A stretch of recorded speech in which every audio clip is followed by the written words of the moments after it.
This is the beginning of Esoteric Astrology Adventure 133C, page 517.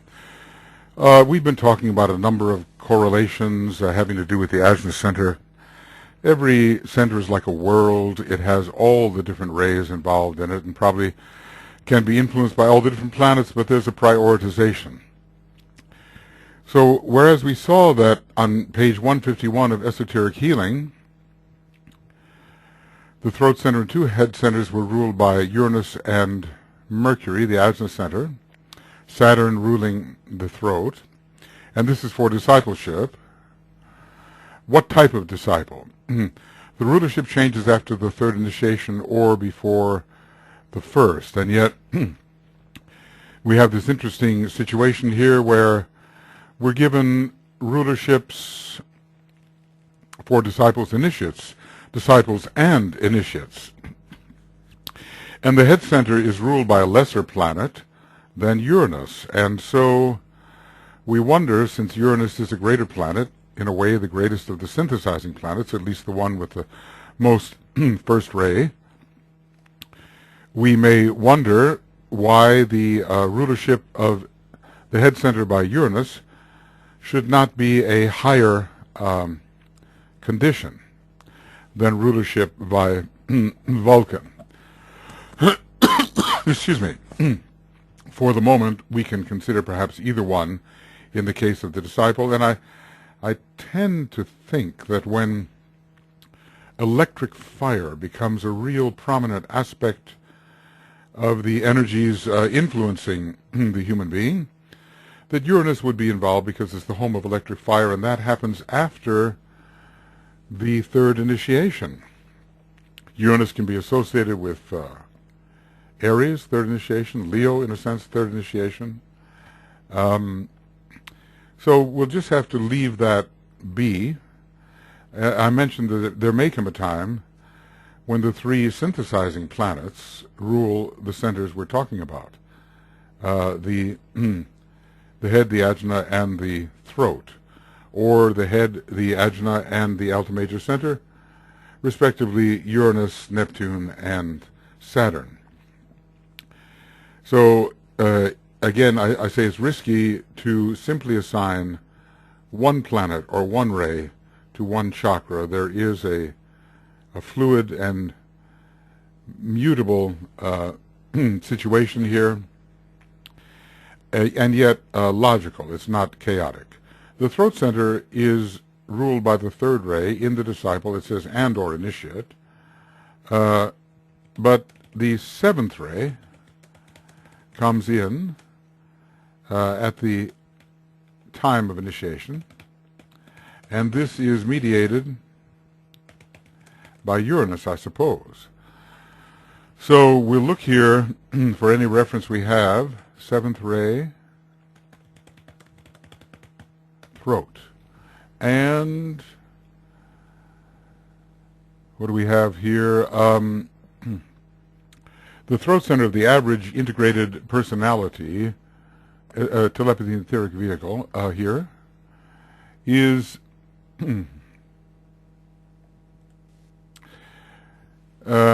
strongly energized by the third ray energy. It's governed by the third ray and strongly energized. Again, 7 in number. Third ray energy, 7 in number. How interestingly this is put, because it tells us about the subrays. That should be really noted, that every ray has 7 subrays, whilst the throat center of the spiritual aspirant and of disciples and initiates below the third initiation is responding primarily to the 7th ray influence. And this is peculiarly the case now as the 7th ray is in incarnation. Well, there's something we want to see there. So this is below the third initiation, and we wonder whether Uranus is not involved. And yet this seems a contradiction, doesn't it, when we're talking about disciples and initiates having the throat center ruled by the third ray and Saturn. It is almost as if there is a progression from Earth to Saturn to Uranus, and yet he does specify the 7th ray rulership of the throat center below the third initiation. governed by the third ray, and the spiritual aspirant of disciples and initiates below the third initiation by the seventh ray. Does it come back to the third ray again in a higher sense after the third initiation? Because the throat center certainly still does exist. Okay. Right. So that is the reference I was looking for. That's the one. Going on then, the heart center, naturally enough, ruled by the second ray, but remember the relation of the first ray to the heart center. Because the the principle of life pours through the heart center.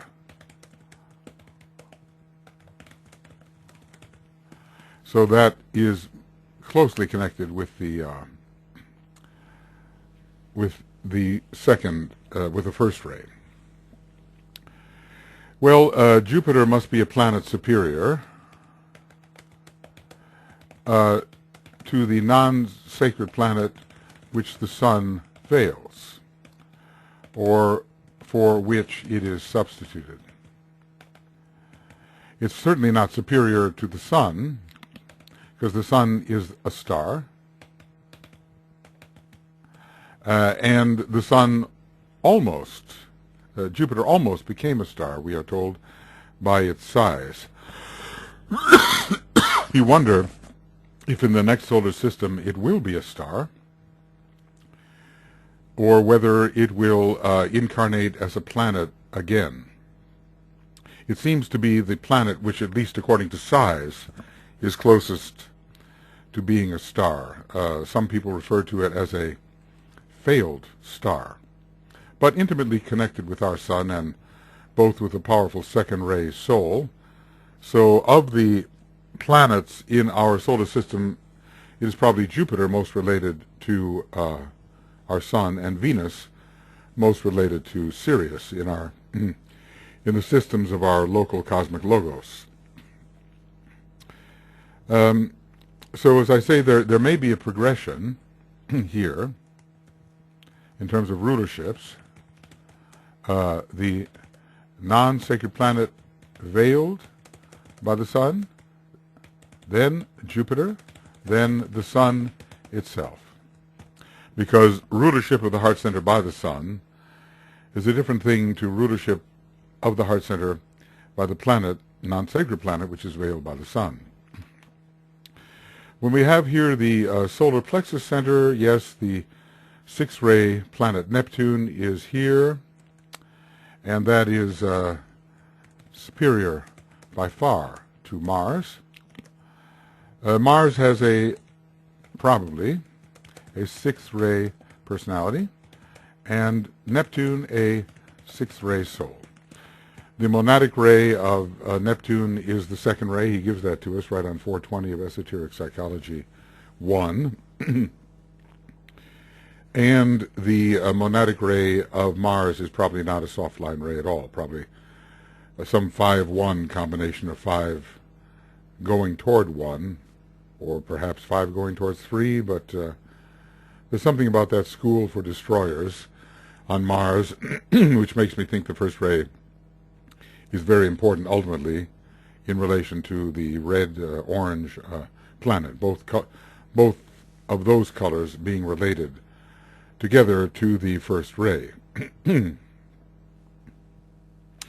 So Neptune is the planet of aspiration. It's connected with the upper part of the upper point within the solar plexus, and it is involved in the transference of energy from the solar plexus to the heart.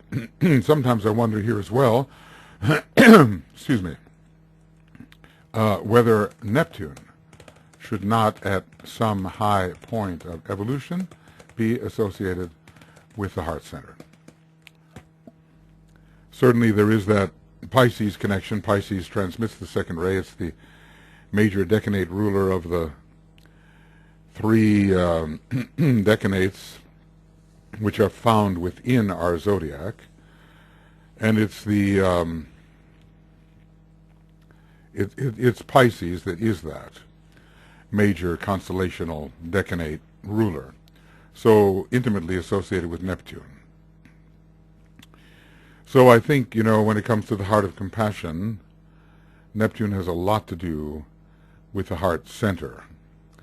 The expansive heart, perhaps Jupiter, and simply the vital heart, it's that second-ray planet veiled by the sun. Probably a non-sacred, I suspect a non-sacred, because the sun is listed, strangely, as a non-sacred planet. Then Uranus again, for the sacral center, and this time it makes perfect sense because of the reversal or transference needed at the time of the first initiation, when the sacral and the throat center are engaged in this updrawing and elevation of sacral energies. So, as I said, it always seems to me that Libra is one of those signs that should be associated with the sacral center, because it does give what's called, in the early days, unbalanced fiery passion. And Venus, in that respect, would be connected with the kind of attraction that is felt between the individuals, if you can call them that, involved in those early days, the human beings. But when Uranus steps in as the esoteric ruler of Libra, we get all kinds of deviations, of course, such as are pronounced in the world today, when man, considering himself to be measure of all things, thinks he can engineer his own law, which is against intelligent design. Well, I'm not a Catholic, except in the very, very widest sense, meaning one who tries to be all-inclusive. But to any esotericist or esotericist in training, the idea of intelligent design, of a great intelligence who created or better emanated creation, makes perfect sense. And in the form, the function is revealed. So we cannot take a form and imagine that its function is other than what is indicated. This would be to go against the design of creation, the design of our planetary logos in this particular case. So in this case, the esoteric worldview comes very close to the more limited, but somewhat correct, I think, worldview of the Catholic religion. Of course, in these modern Uranian, Aquarian, Libran days, there will be all kinds of protest against what I'm saying here, but I think it will be demonstrated in the last analysis that the form reveals the function, and we should not use the form in a way that is outside the ring pass knot of the function. There is freedom, and people exert their freedom, obviously, and can decide how they will use the form. But if one feels oneself to be an aspect of a greater deity, and to uphold a certain function within that deity, and really is simply an expression of the life of that deity, in this case, again, the planetary logos, one will be cautious about conformity to the law which the structure of form reveals.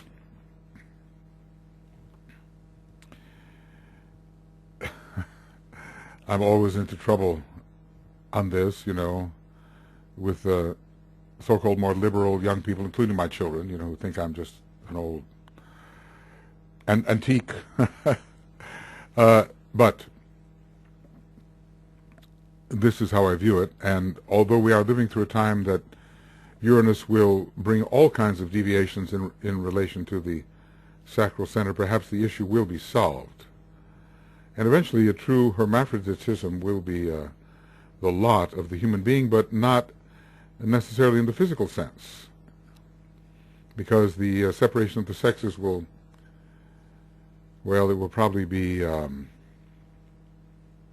countervened, or a new type of evolution will occur to balance the condition of the human being before there was a division of the sexes. So just like any planet, planet is both male and female. It's self-contained. And yet, interestingly, there are polar relationships between planets and between stars, but we'll leave that issue of sex between solar logoi and planetary logoi to another time, except realizing that there are polar opposites and there is an exchange of energies, but probably as a result of it, we do not have necessarily a reproduction. I'm not saying that we can't, but there is such a thing as the normal bipolar generation. It takes two to make a one.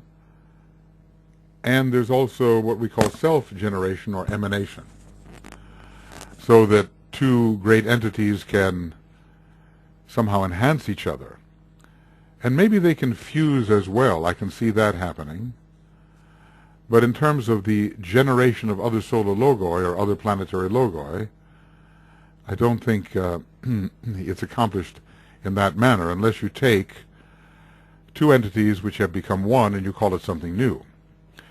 During the process of reabsorption, of synthesis at the end of the term of expression or incarnation of any entity, greater entity, lesser entities within it begin to merge. And as they merge, maybe Mars merges into the Earth, maybe Pluto merges into Mars, maybe Earth merges into Venus. We know Venus eventually will merge into Neptune, but maybe it first merges somehow into Saturn. The subtle principles thereof, not the physical bodies of the planets.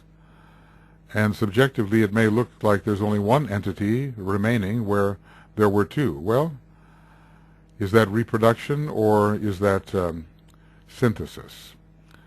I think when it comes to the great universe and the one logos, all entities are really emanations.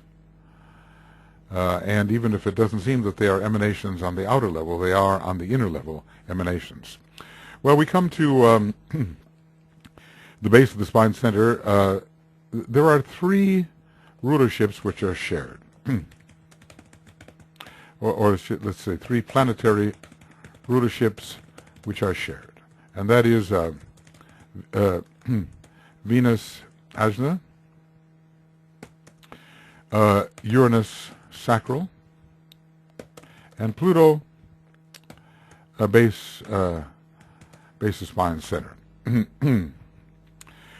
And the others are different, and in the difference and in the analysis of the difference, there are important things revealed. Well, but you might even ask, when it comes to the ajna center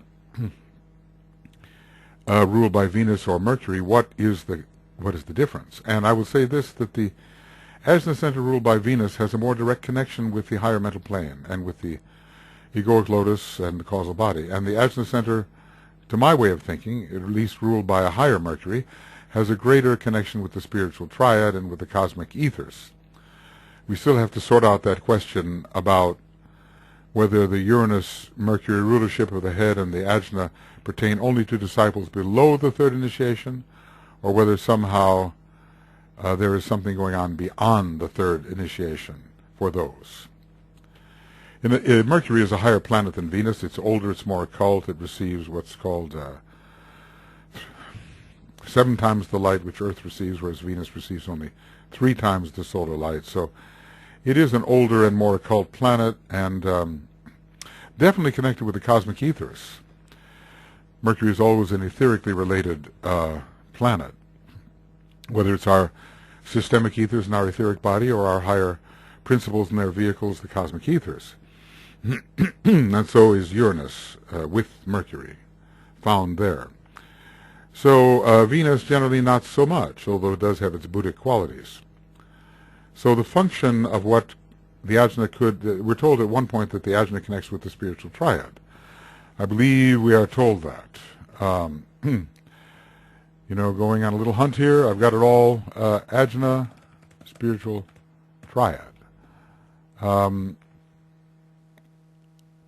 Okay, by the soul of spiritual triad. Okay, let's see if we can find anything definite. Okay.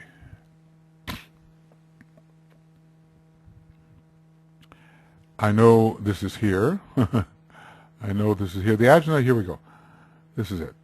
The ajna center relates the spiritual triad to the personality. There we go. Whereas the higher center, the head center, relates probably the monad to the personality. The head center more the monad and the atmic plane, and the ajna center in general the spiritual triad, but the personality.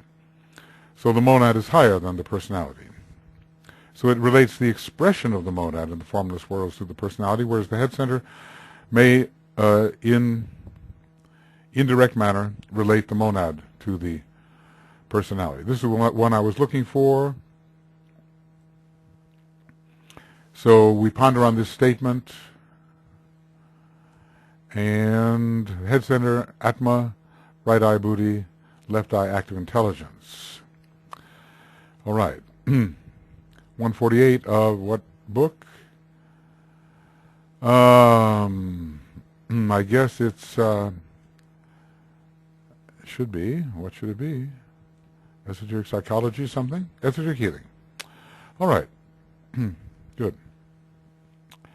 So I'll copy this here, and this is Esoteric Healing 148.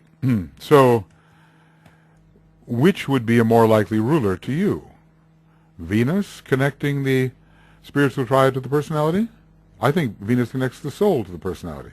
Or Mercury connecting the spiritual triad. And if it's Mercury connecting the spiritual triad to the personality, it happens at a later initiation than that in which Venus connects the soul to the personality. So I'm assuming that one has to read DK's words there on Esoteric Healing 151 very carefully and with the intuition open. So for the moment, I am thinking that the Mercury rulership of the Ajna Center is a higher rulership than the Venus rulership of the Ajna Center. And I suppose everything, everything changes after the third degree, but is he telling us that it changes to Uranus Mercury after the third degree? It can't be changing to Venus Vulcan after the third degree, because that definitely applies to disciples. So Venus Vulcan, to me, is less high than Mercury Uranus. There is a close connection between Venus and Vulcan. They may both have ultimate second-ray monads connected with the Sun. I have reason for saying that, but the outer expression, of course, is very different. So I'll make this into one of those less less bold statements, and green at that. So now we've gone through basically, and I've talked about some associations here between the rulers of the chakras at various stages.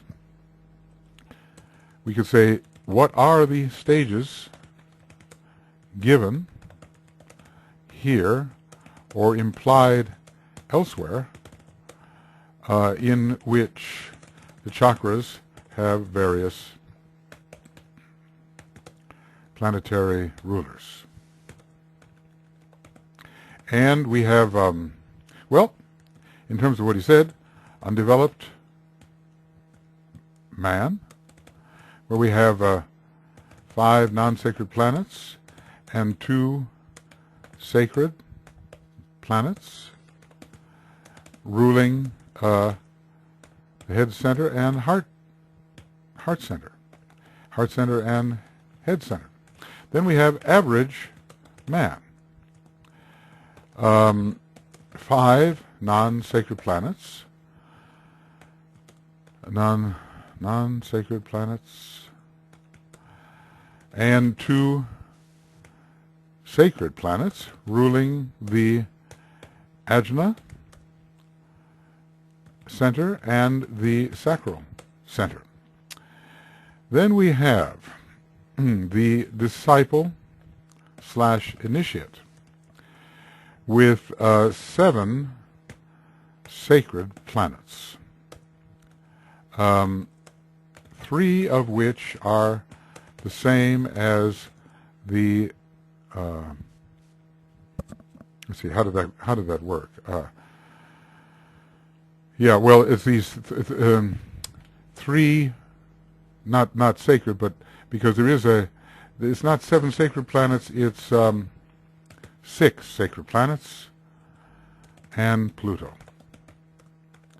So 3 planets, which are Venus, Uranus, and Pluto, are the same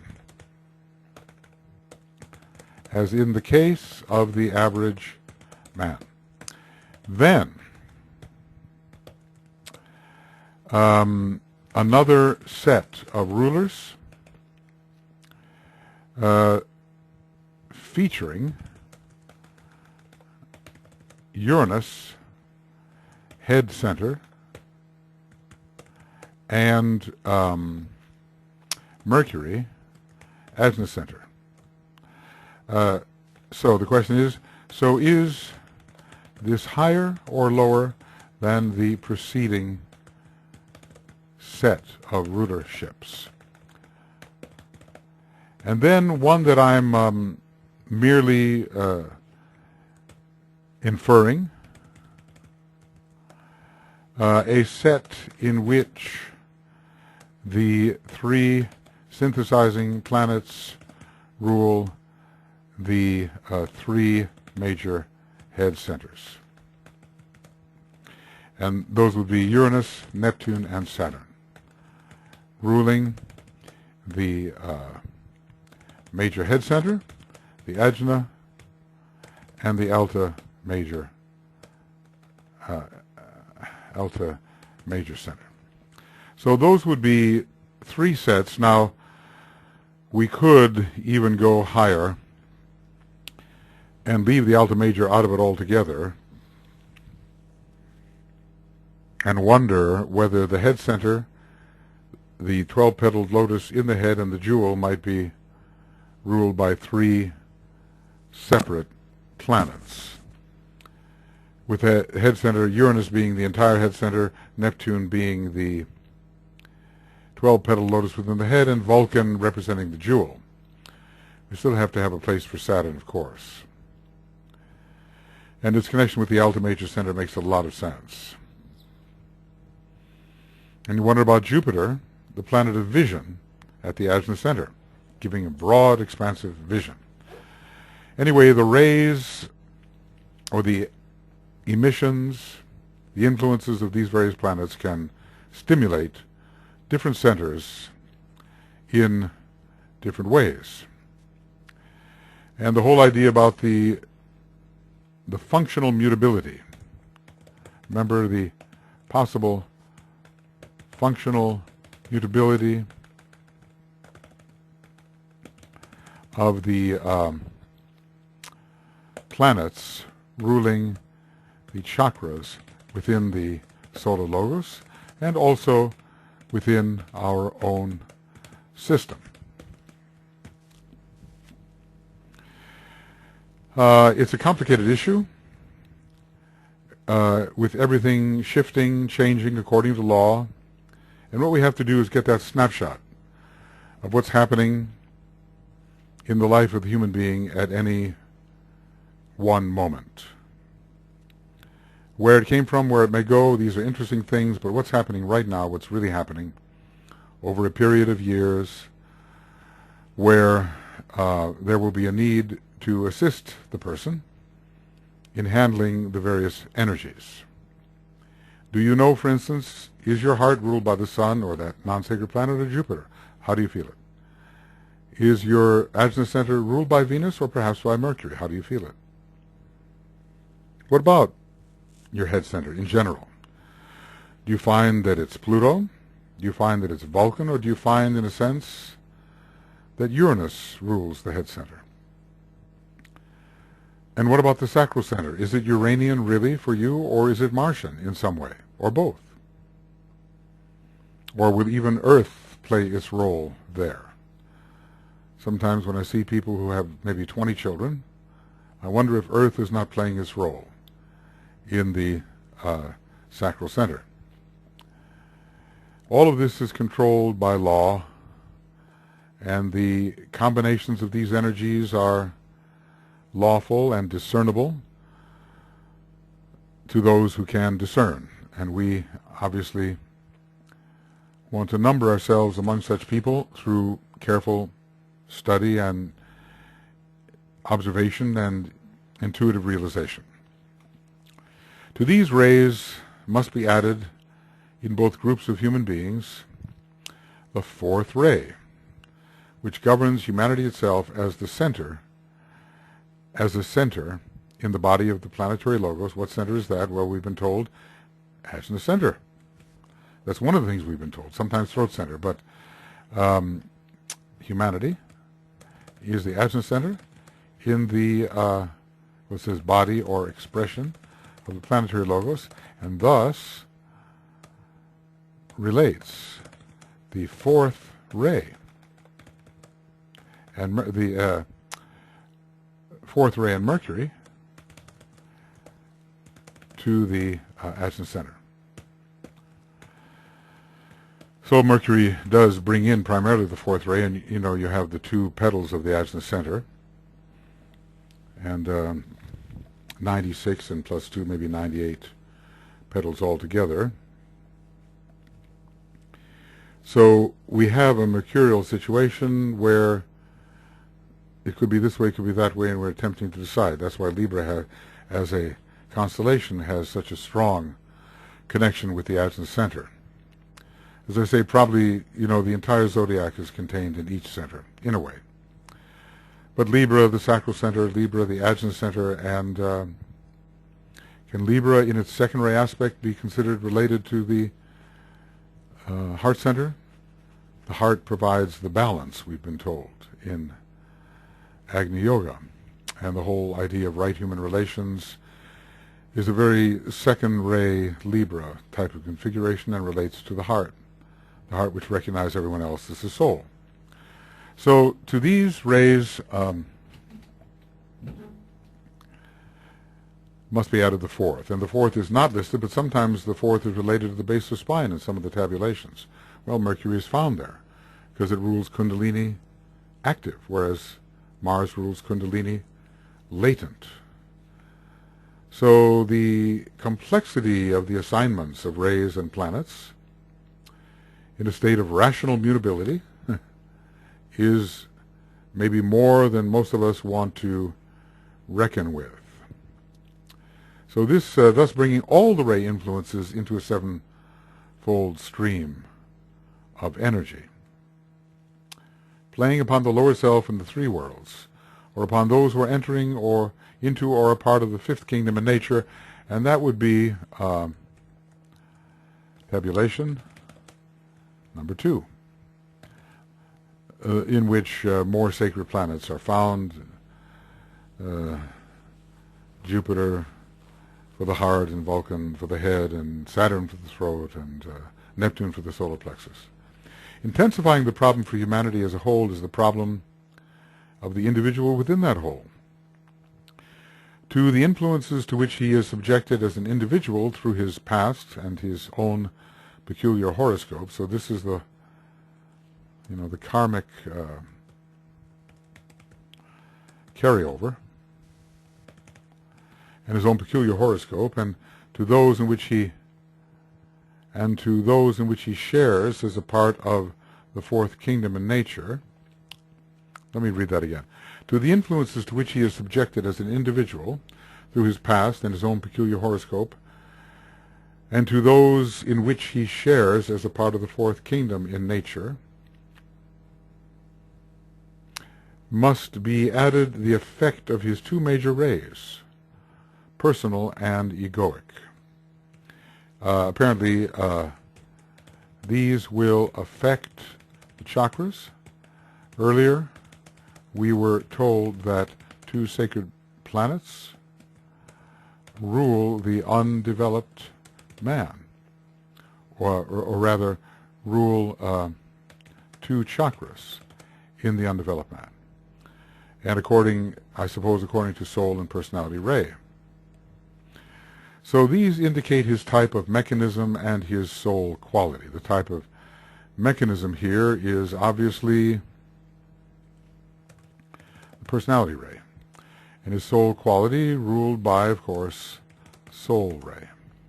It must not be forgotten either that his 7 centers are in close relation to the planetary centers.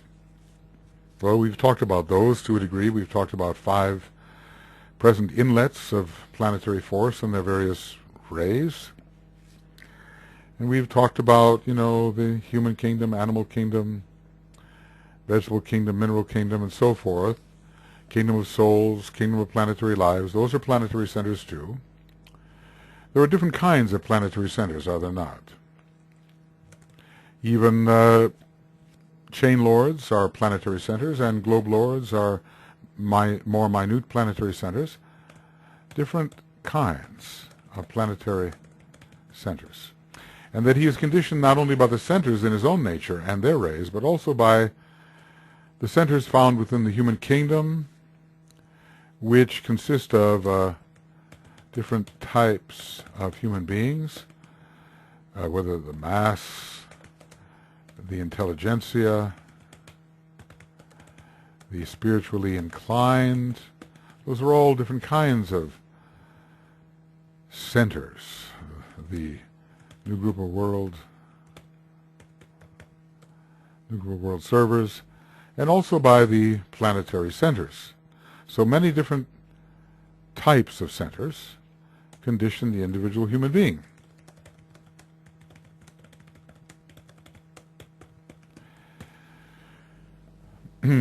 What a intricate exchange of energies we have here, and of course DK tells us that there will come the time when all of this will be intuitively evident, and all relations will fall into their proper place, in proper priority, and there will be clarity, and we will no longer be confused, unable to see the wood, because we are seeing too many trees. So now he's going to go on to a new extended discussion of all of these relationships, the races, the rays, and the signs. The races, maybe the root races here, ruled by different rays. So many of these tabulations are found in Esoteric Psychology Volume 1. It'd be worth going over them, of course, and probably at the end of this book, because once we end the book in the early 600s of the book, we get into many tabulations taken from the Secret Doctrine and from a treatise on cosmic fire, which are interesting and important collections of information. The theme we will now consider is one which is of general interest, but not of individual moment. Probably not affecting the progress of the individual to any great extent. Arguing as one ever must, from the universal to the particular, especially in occultism, it is essential that humanity relate its own mechanism to the greater mechanism, through which the planetary life functions, and view his soul as an infinitesimal part of the world's soul. So, holism, we learn to think in wholes, and the philosophy of holism conditions our thoughts so we do not become fragmented in our consciousness. It is necessary for the human being, for him, therefore, to relate his sun sign to his rising sign. This is a very practical thing. And his soul to his personality. Because the sun sign is, in a way, the representative of the soul, within the incarnation, and the other way around. The rising sign is the representative of the soul in this incarnation, and the sun, the representative of the personality. Combine those two qualities into a fourfold picture, you get a very important abbreviation of who the entire person may be. The soul ray and rising sign, and the personality ray and sun sign.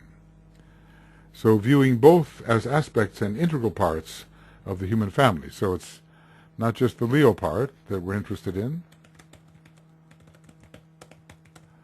but the Aquarian part. Who are we within the human, within the wholeness of humanity? What type of center do we find ourselves within the being called humanity? And what therefore is our function? This will be increasingly the case. This science of relations. So we don't remain isolated, thinking only of ourselves in a way the world revolving around us, a very geocentric, personocentric point of view, but a decentralized point of view. So this will be increasingly the case. This process is beginning to demonstrate in the steadily expanding group, national, and racial consciousness which humanity is today demonstrating. It's all under the Aquarian influence, we might say. You know, it's like Jupiter in Aquarius.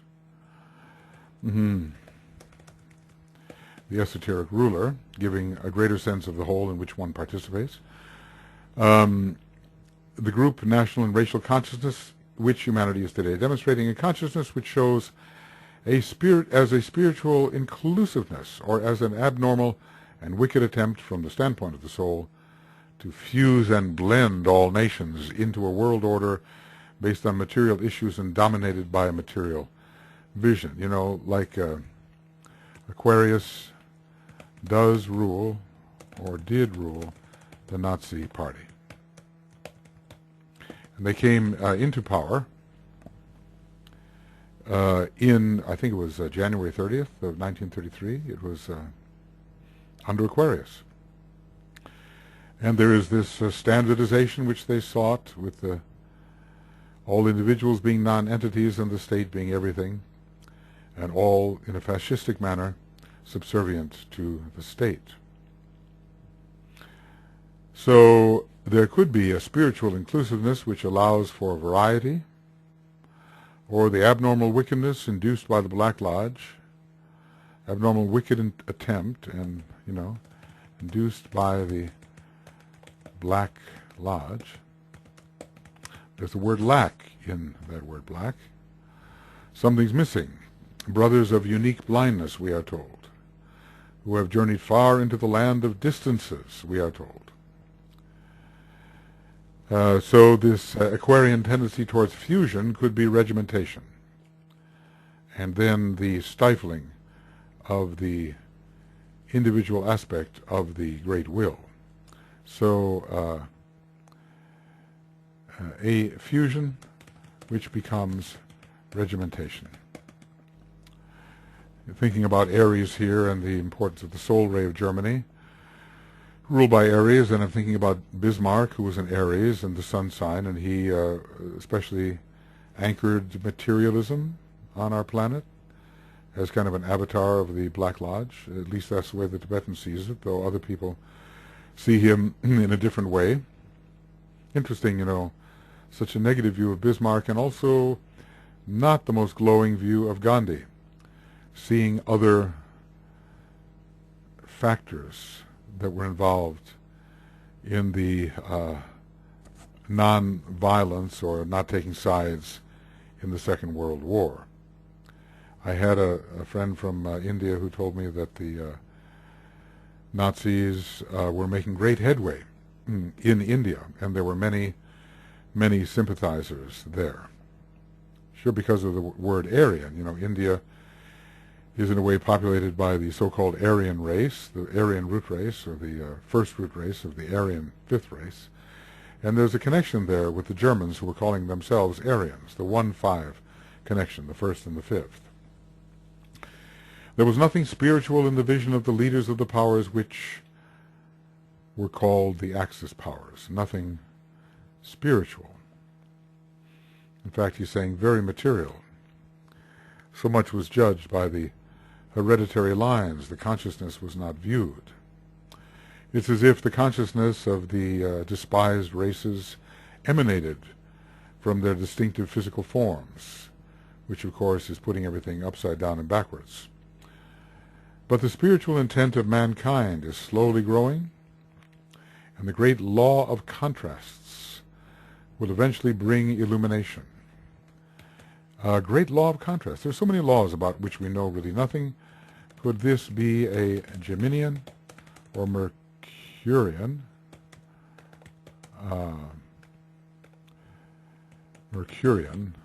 law? I have witnessed this. I've seen it in my own case. When you really want to understand, take the things which oppose each other in meaning, take the opposites, and they will each shed light upon each other. Try to understand everything by its opposite. That is, if it has an opposite. Maybe the absoluteness has no opposite.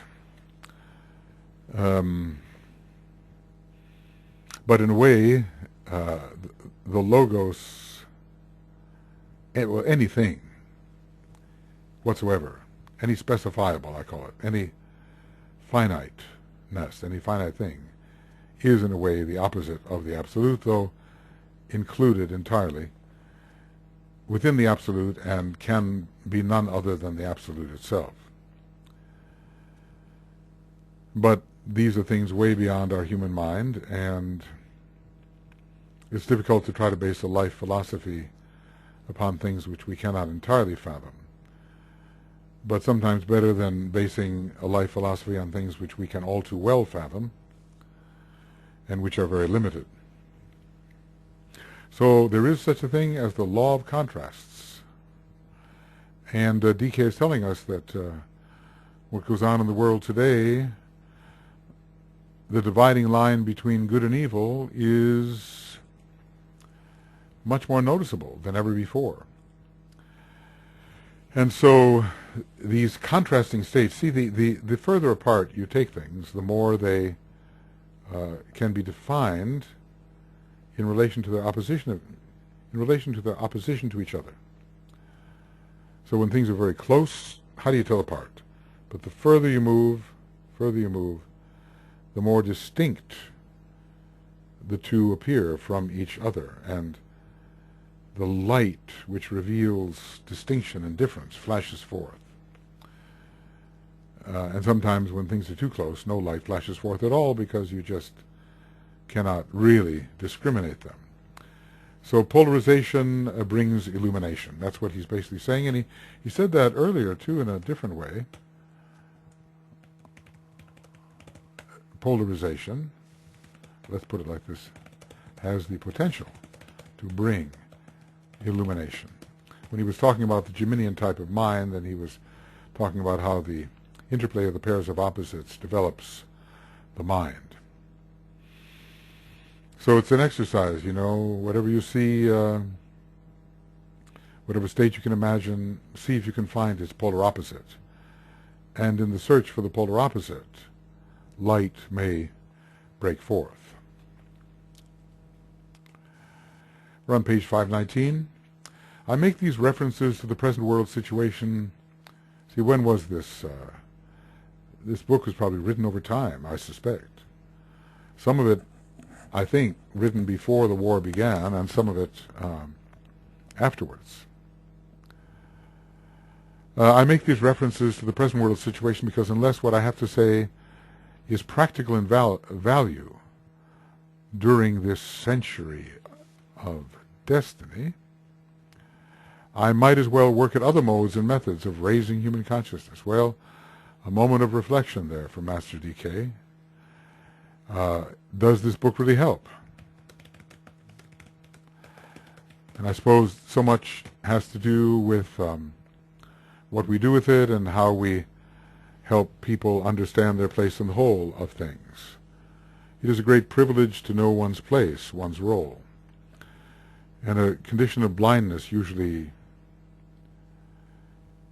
veils the consciousness.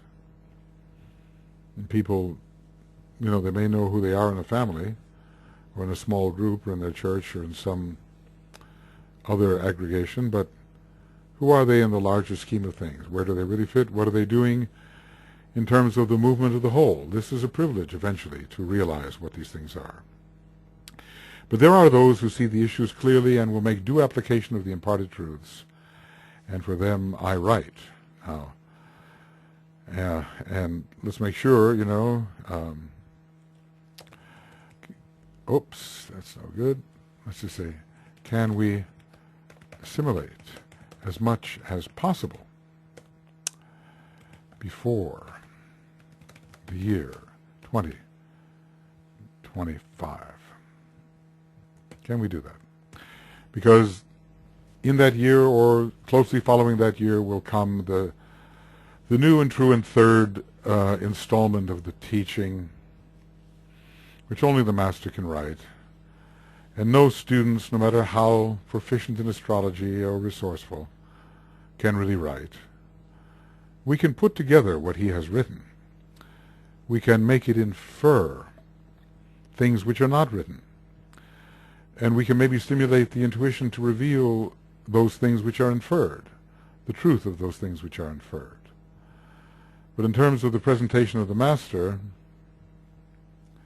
it's going to be uniquely his, and there can be no pretending that others can do it.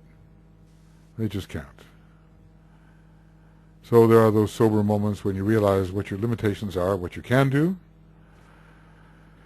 We can learn, we can assimilate, we can bring new light on the subject based on what we have learned. New combinations can be made, and with new combinations, new light can flash forth. Hints can be followed. Partial revelations can be seen, and ever greater revelations.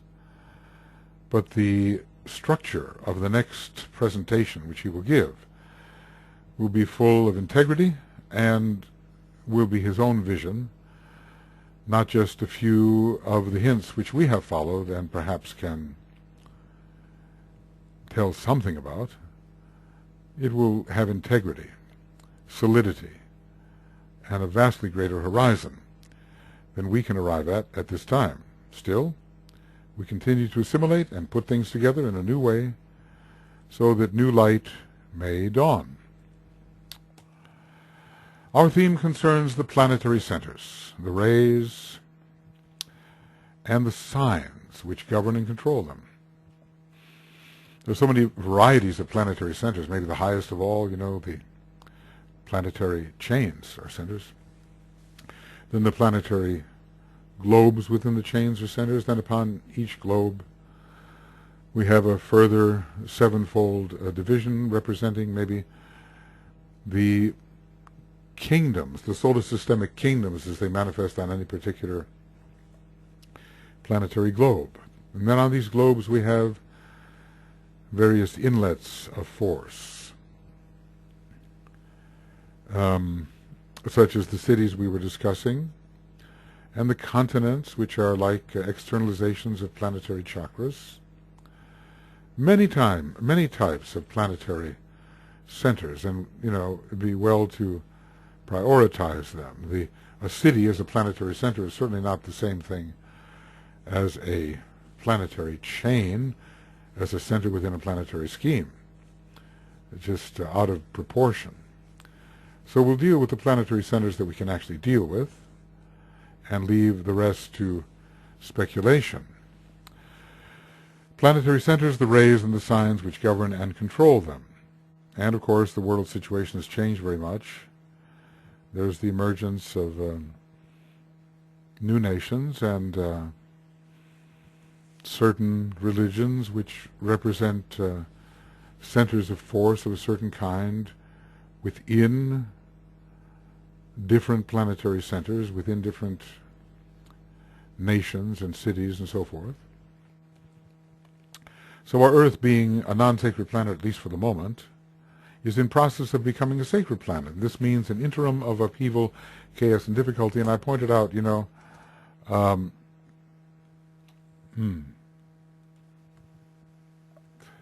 see, I pointed out how long that may really take, from millions of years to even billions or trillions, depending on whether we're dealing with the sacredness of a globe, the sacredness of a planetary chain, or the sacredness of the entire planetary logos through the planetary scheme. I'm sure these will be secrets of initiation, but some sort of impending sacredness is on the way, though probably not the sacredness of the entirety, which would require a fifth cosmic initiation when we haven't even taken a second. So this could last a long time. If what DK says is true, then we're only halfway through our planetary evolution in the solar system, and the same for our solar logos. And solar systems do have a way of lasting a very long time, according to the Hindu chronology, 311 trillion, 40 billion years. The scientists will say that's a ridiculous figure, so long as to be inaccurate. But there are all kinds of interior states which have to be considered, which are not part of their consideration. So the figures are not ours yet. We're given external hints here. We follow them out.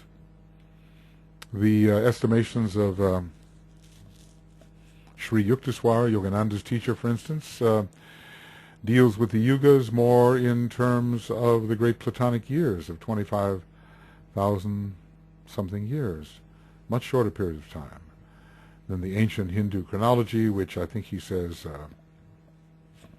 is inaccurate or blind or misleading. Time will tell, but HPB seems to think that those very, very long periods of time are not fanciful at all. So how do you deal with a solar system that, according to the ancient Hindu teaching, may last 300 trillion years, when the modern scientific assessment of the duration of a universe is some 15 billion years? Obviously, we have a problem. We're a big problem. We have a factor of 20,000, some 20,000 times longer. If you divide 15 billion into 311 trillion, you get something like 20,000. And so we have the scientists saying that the whole universe is 20,000 times shorter in duration than the occultists say is the duration of one solar system. The tail is wagging the dog here, and all we can do at the moment is uphold these dissonant perspectives and wait for the day of resolution. Well, I think we are at the point where we can say, okay, look, this is the end of Esoteric Astrology Adventure, number 133C, page. We're not making a whole lot of progress in pages here, because the material is so interesting. Is it so? 519. And beginning of Esoteric Astrology Adventure, BGN, 133D, page 519.